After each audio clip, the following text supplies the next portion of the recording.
వంకల గట్టిగా అతుకుపోయారు.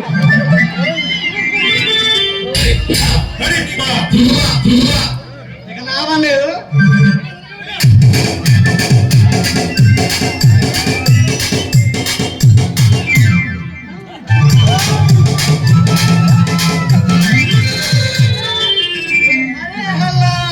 నాది నడ్డి విరిగింది. ఎవరన్నారు నన్ను పక్కా చేసింది? నేను సాయిబుని. నువ్వంటా సాయిబు, ఎందుకు అలా తోసావు? అరే శెట్టి, నీది దుకాణంలో దొంగలు పడి ఉన్నదిరా. నీ సరుకు అంతా దోచుకుపోతున్నారా. ఇక్కడి నుంచి వెళ్ళాలని అబద్ధం చెప్తున్నావు కదరా? అరే నాది అత్తరు బుట్టి మీద ఒట్టురా. ఇది దుకాణంలో నిజంగానే దొంగలు పడి ఉన్నది. మా తాత 20 రూపాయలు వడ్డీకి ఇచ్చి సంపాదించిందంట. అంతా పెట్టుబడి పెట్టినా అంతా